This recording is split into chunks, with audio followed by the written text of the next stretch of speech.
Selamat datang di tutorial pelaporan SP tahunan badan menggunakan Kortek. Saat ini, Kortek tersedia dalam dua bahasa, bahasa Inggris dan bahasa Indonesia. Pada video ini, kita akan membahas satu alur pembuatan SPD tahunan PPh Badan dalam menu Kortek berbahasa Indonesia. Sebagai perhatian, informasi yang disampaikan pada media ini dapat berubah sesuai dengan perkembangan ketentuan perpajakan terbaru dan proses pengembangan sistem. Tutorial ini tepat jika Anda merupakan wajib pajak badan dengan bidang usaha jasa yang atas penghasilannya dikenakan PPh final dan atau non-final. Pada contoh kali ini akan dijelaskan tutorial pengisian SPD tahunan badan yang bergerak di bidang jasa konstruksi dan pengadaan barang. Berikut merupakan 4 tahapan mudah dalam melaporkan SPD tahunan PPh Badan. Pertama, siapkan dokumen pendukung seperti laporan laba rugi, neraca perusahaan, serta penyusutan dan amortisasi fiskal. Yang kedua, masuk ke akun Kortek menggunakan akun PIC. Yang ketiga, buat SPT dan isi SPT tahunan. Yang keempat, klik bayar dan lapor. Tahapan pertama, persiapan dokumen. Pada tahapan pertama ini, silakan kawan pajak mempersiapkan dokumen yang dibutuhkan untuk melaporkan SPD tahunan badan, seperti laporan laba rugi, neraca, bukti pemotongan atau pemungutan PPh dari lawan transaksi, dan atau dokumen lainnya. Tahapan kedua, login dan buat SPT. Untuk login ke aplikasi Kortek, silakan kawan pajak kunjungi laman kortekdjp.pajak.go.id. Kemudian isikan NPWP 16 digit orang pribadi yang merupakan penanggung jawab atau wakil atau kuasa wajib pajak yang telah ditunjuk dari perusahaan Anda. Lanjutkan dengan menuliskan kata sandi dan kode keamanan, lalu klik login. Setelah berhasil login, silakan klik kolom ikhtisar akun wajib pajak dan klik menu drop-down untuk melakukan impersonate ke akun wajib pajak badan. Apabila sudah muncul informasi ini di bagian atas, maka berarti proses impersonate ke akun wajib pajak badan telah berhasil. Dan saat ini kawan pajak telah berperan sebagai wajib pajak badan yang diwakili. Tahapan ketiga, pengisian formulir Indo SPT. Klik surat pemberitahuan, lalu klik submenu surat pemberitahuan. Pada bagian konsep SPT, silakan klik buat konsep SPT. Klik PPh Badan, lalu pada periode pelaporan SPT, klik SPT tahunan. Lalu masukkan periode dan tahun pajak yang ingin dilaporkan. Klik lanjut, lalu pada model SPT, silakan klik normal. Pada konsep SPT akan terbentuk SPT PPh Badan. Klik ikon pensil untuk membuka SPT. Pada pengisian SPD tahunan badan di Kortek, kawan pajak akan mulai mengisi dari induk SPT, lalu dilanjutkan dengan lampiran-lampiran sesuai dengan kondisi dan proses bisnis usaha. Pada SPT induk akan terdapat pertanyaan-pertanyaan yang berkaitan dengan usaha yang dilakukan. Wajib pajak menjawab ya atau tidak sesuai dengan kondisi usaha wajib pajak. Pilihan ini akan berkaitan langsung dengan jumlah lampiran yang harus diisi oleh wajib pajak. Nama lampiran yang harus diisi dapat dilihat secara langsung pada masing-masing pertanyaan atau pada bagian atas lampiran induk. Pada awal pengisian, silakan kawan pajak klik metode pembukuan yang digunakan.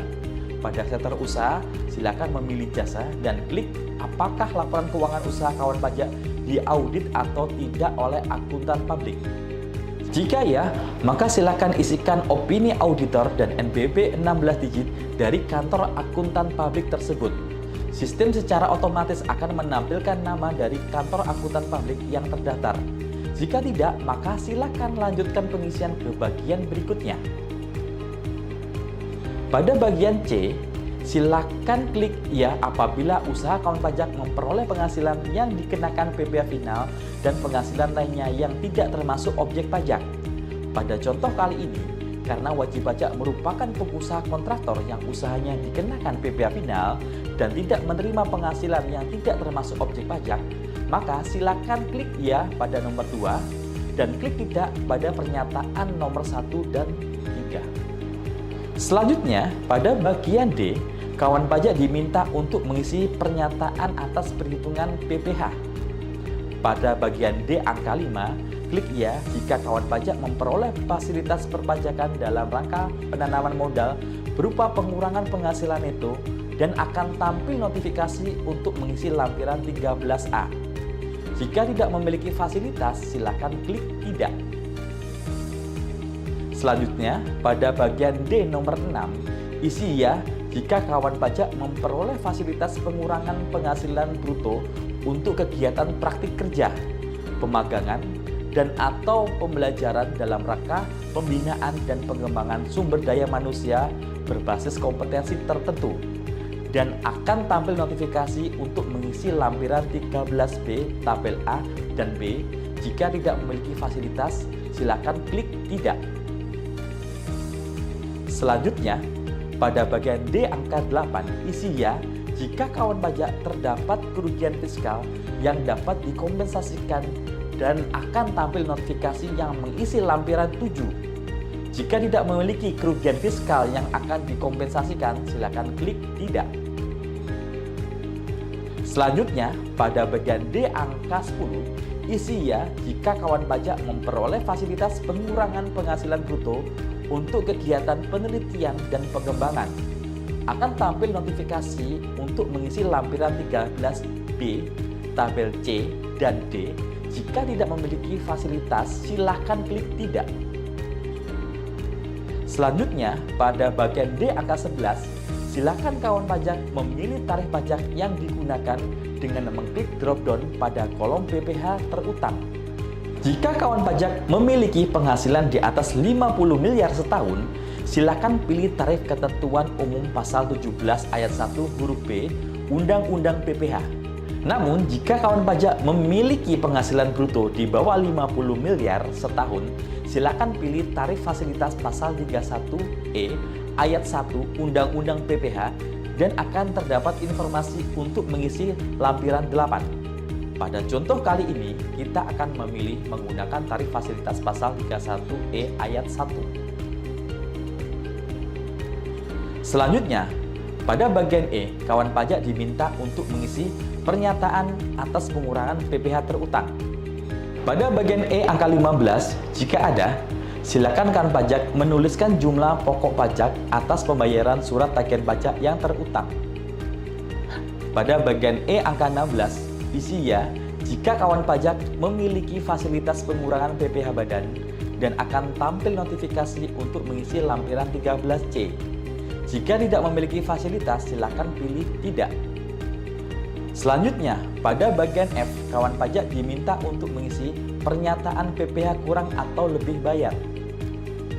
Pada bagian F angka 17B, isi ya jika kawan pajak memiliki surat keputusan persetujuan pengangsuran atau penundaan pembayaran. Jika tidak memiliki, silakan pilih tidak. Pada bagian F angka 18A, nilainya akan terisi secara otomatis jika SPT tahunan wajib pajak dilakukan pembetulan. Pada bagian 19A, apabila SPT tahunan badan yang akan diisi bernilai lebih bayar, maka atas kelebihannya dapat dikembalikan ke kawan pajak dengan dua metode, melalui pemeriksaan atau pengembalian pendahuluan. Silakan pilih salah satunya jika kondisi lebih bayar terpenuhi. Silakan pilih juga rekening pengembalian yang terdaftar di akun kontak kawan pajak pada bagian 19B. Selanjutnya, pada bagian G, kawan pajak diminta untuk mengisi pernyataan perhitungan angsuran PPh pasal 25 tahun berjalan. Apabila wajib pajak bukan merupakan wajib pajak tertentu seperti bank, wajib pajak masuk bursa, atau BUMN yang wajib menyampaikan laporan penghitungan angsuran PPh pasal 25, maka wajib pajak memilih tidak. Pengisian dilanjutkan ke bagian H. Kawan pajak diminta untuk mengisi pernyataan transaksi. Wajib pajak menjawab ya atau tidak sesuai dengan kondisi usaha wajib pajak. Jika memilih ya, maka kawan pajak akan mengisi beberapa lampiran tambahan yang diperlukan. Lampiran tersebut dapat dilihat pada bagian atas SPT Induk.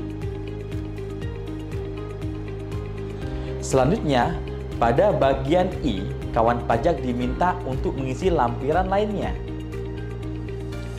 Silakan kawan pajak melampirkan laporan keuangan atau laporan keuangan yang telah diaudit pada bagian I huruf A1 dengan klik pilih, kemudian pilih file laporan keuangan dalam bentuk file PDF. Kemudian pilih open dan dilanjutkan dengan klik unggah. File yang berhasil terunggah akan terlampir pada SPT. Lanjutkan pengisian pada pernyataan lainnya dan kawan pajak dapat mengupload dokumen keuangan lainnya yang diwajibkan dalam SPT tahunan. Tahapan keempat, pengisian lampiran SPT tahunan PPH. Gulir ke bagian paling atas untuk melihat lampiran yang harus diisi. Pengisian lampiran dilaksanakan berdasarkan urutan lampiran yang ditampilkan sistem pada halaman induk. Dalam tutorial ini, urutan lampiran adalah L1D, L4, L8, L3, L6, L9, dan lampiran L2 dan L11B. Pada lampiran L1D, kita akan mengisikan data laporan keuangan berupa 1. Laporan laba rugi dan 2. Laporan posisi keuangan atau neraca. Laporan laba rugi. Pada bagian ini, kawan pajak akan mengisi akun-akun pendapatan dan beban dengan nilai yang sesuai pada laporan keuangan perusahaan atau biasa disebut dengan nilai komersial. Untuk mendapatkan nilai penghasilan dan beban secara fiskal, kawan pajak perlu melakukan koreksi positif maupun negatif terhadap masing-masing akun pendapatan maupun beban. Untuk lebih jelasnya, kawan pajak dapat merujuk pada ketentuan yang ada pada lampiran Peraturan Direktur Jenderal Pajak Nomor 11 Tahun 2025. Silakan mulai pengisian dengan mengklik ikon pensil pada akun pendapatan jasa. Pada kolom ini terdapat beberapa kolom yang harus diisi, seperti pada kolom nilai komersial, isikan nilai yang tertera pada laporan keuangan usaha wajib pajak. Pada kolom non-objek pajak, silakan isi jika terdapat penghasilan yang termasuk dalam kategori non-objek pajak. Kawan pajak dapat melihat daftar penghasilan yang dimaksud pada lampiran L4 bagian B. Pada kolom final, silakan isi jika terdapat penghasilan yang dikenakan PPh final. Kawan pajak dapat melihat daftar penghasilan yang dimaksud pada lampiran L4 bagian A. Pada kolom koreksi fiskal positif dan negatif, silakan masukkan penyesuaian fiskal sesuai ketentuan dalam Pasal 9 Undang-Undang Nomor 36 Tahun 2008 tentang pajak penghasilan, sebagaimana terakhir diubah dengan Undang-Undang Nomor 7 Tahun 2021 tentang harmonisasi peraturan perpajakan. Pada kolom kode koreksi fiskal, silakan pilih satu atau beberapa kode koreksi yang sesuai dengan koreksi yang telah dilakukan. Lanjutkan pengisian ke kolom beban operasional. Klik ikon pensil untuk menambahkan data. Pada bagian nilai komersial, silakan isikan nilai komersial beban sesuai dengan laporan keuangan kawan pajak. Lakukan juga koreksi fiskal sesuai dengan tata cara dan ketentuan yang telah disebutkan sebelumnya. Jika semua sudah sesuai, kawan pajak dapat melanjutkan pengisian ke bagian B, yaitu laporan posisi keuangan. Laporan posisi keuangan. Pada bagian ini, kawan pajak mengisi akun-akun yang ada dengan nilai yang ada pada laporan keuangan neraca komersial kegiatan usaha. Apabila akun neraca yang ada pada Kortek tidak ada pada laporan keuangan kegiatan usaha, maka kawan pajak cukup mengisi akun tersebut dengan angka 0. Namun, apabila akun neraca yang ada pada laporan milik kawan pajak tidak ada pada Kortek, maka silakan isikan nilai tersebut pada akun sejenis atau akun lainnya. Pada lampiran L4, isikan data penghasilan yang dikenakan PPh final dan penghasilan yang bukan objek pajak. Pengisian pada bagian ini merupakan bagian yang tidak terpisahkan dari lampiran L1D. Silakan masukkan semua penghasilan final pada bagian A dan non-objek pajak pada bagian B, yang sebelumnya telah diinput pada laporan keuangan. Pada contoh ini, Karena wajib pajak mendapatkan penghasilan dari usaha jasa konstruksi serta penghasilan final lainnya berupa jasa giro dan bunga deposito, maka kita akan memasukkan data tersebut pada bagian A. Isikan data yang diminta secara benar dan lengkap. Pada lampiran L8, silakan masukkan data-data yang menjadi dasar penghitungan PPh pasal 31E. Pada contoh kali ini, kita akan memasukkan omset yang berasal dari penghasilan non-final, yaitu pengadaan barang ke kolom jumlah peredaran bruto. Sistem akan menghitung secara otomatis jumlah PPh yang terutang. Pada lampiran L3, silakan isikan data pajak penghasilan yang dipotong oleh pihak lain. Apabila terdapat penghasilan dari luar negeri yang diterima, maka silakan isikan detailnya pada bagian A. Pada contoh kali ini, wajib pajak hanya melakukan kegiatan di dalam negeri dengan melakukan pengadaan barang ke instansi pemerintah. Maka terdapat bukti pemungutan unifikasi PPh pasal 22 yang bisa menjadi kredit pajak. Klik tambah pada bagian B dan isikan data-data bukti pemungutan yang diterima. Pada lampiran L6, silakan diisi apabila kawan pajak merupakan wajib pajak yang diharuskan membuat laporan keuangan secara berkala. Masukkan data-data yang diminta secara benar dan lengkap. Pada lampiran L9, masukkan data penyusutan dan amortisasi fiskal atas aset perusahaan kawan pajak. Pengisian pada lampiran ini berpedoman pada Peraturan Menteri Keuangan Nomor 72 Tahun 2023. Isikan data sesuai dengan laporan penyusutan yang ada pada kegiatan usaha kawan pajak. Pada lampiran L2, masukkan data pemegang saham dan pemilik modal yang tercatat dalam akta pendirian dan atau akta perubahan perusahaan.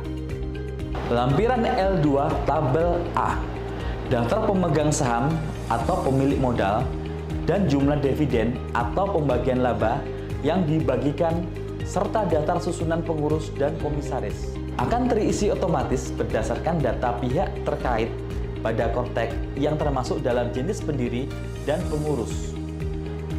Data nilai modal di-store dan dividen dapat disesuaikan. Lampiran L2 tabel B, daftar penyertaan modal, utang, dan atau piutang pada perusahaan afiliasi. Hanya dapat diedit apabila wajib pajak mengisi halaman info bagian H angka 21C dan atau 21D. Pada contoh kali ini tidak perlu dilakukan pengisian. Terakhir, lampiran yang diisi adalah lampiran L11B. Pada bagian ini, kawan pajak akan melakukan penghitungan biaya pinjaman yang dapat dibebankan untuk keperluan penghitungan pajak penghasilan. Secara sistem akan terisi otomatis sesuai penghitungan EBITDA. Nilai yang ditampilkan dapat dilakukan perubahan sesuai dengan laporan keuangan kawan pajak. Pengisian lampiran L11B dapat didukung dengan penghitungan Debt to Equity Ratio atau DER dan penghitungan biaya pinjaman. Jika semua lampiran telah diisi, silakan kembali ke lampiran induk. Pada bagian F17C akan terlihat nilai dari PPh terutang yang masih harus dibayar. Jika semuanya telah sesuai, gulir ke bawah. Pada bagian IA1, silakan unggah laporan keuangan yang telah disiapkan sebelumnya dalam bentuk PDF. Tambahkan laporan keuangan yang akan diupload, klik unggah untuk menyelesaikan proses upload dokumen. Gulir ke bawah untuk melihat lampiran lainnya. Jika wajib pajak badan memiliki laporan finansial lainnya yang dimintakan pada lampiran tersebut, silakan lakukan proses upload seperti langkah sebelumnya. Jika tidak ada, maka lanjutkan gulir ke bagian paling bawah. Pada bagian J, silakan centang pernyataan, masukkan jabatan atau posisi PIC atau perwakilan dari wajib pajak badan. Pastikan semua data telah sesuai, lalu klik bayar dan lapor. Akan muncul notifikasi sebagai berikut. Kawan pajak dapat menutup notifikasi tersebut untuk melanjutkan pelaporan. Pada bagian ini, apabila SPT tahunan yang akan disampaikan terkait dengan perpanjangan jangka waktu penyampaian SPT tahunan dan telah mendapatkan izin, maka kawan pajak dapat menggunakan saldo pembayaran yang belum digunakan pada akun 411618-200. Untuk memilihnya, klik tombol Ya. Namun jika tidak terkait perpanjangan, pilih Tidak. Selanjutnya, sistem akan memberikan notifikasi apakah wajib pajak ingin melunasi pajak yang terutang menggunakan deposit pajak atau melalui pembuatan kode billing. Silakan pilih salah satu metode pembayaran. Pilihan deposit pajak akan muncul jika saldo deposit tersedia senilai minimal sesuai pajak kurang bayar terutang. Apabila kawan pajak tidak mempunyai saldo deposit atau saldo deposit kurang dari pajak terutang, maka sistem hanya akan memunculkan pilihan generate kode billing. Kemudian, tanda tangani SPT kawan pajak dengan memilih penyedia tanda tangan dan masukkan passphrase kawan pajak. Lalu klik konfirmasi tanda tangan. Apabila kawan pajak melakukan pembayaran menggunakan deposit, SPT akan otomatis terlapor. Apabila kawan pajak melakukan pembayaran dengan kode billing, status SPT menjadi menunggu pembayaran. Silakan lakukan pembayaran dan setelah dilunasi, status SPT akan otomatis berubah menjadi dilaporkan.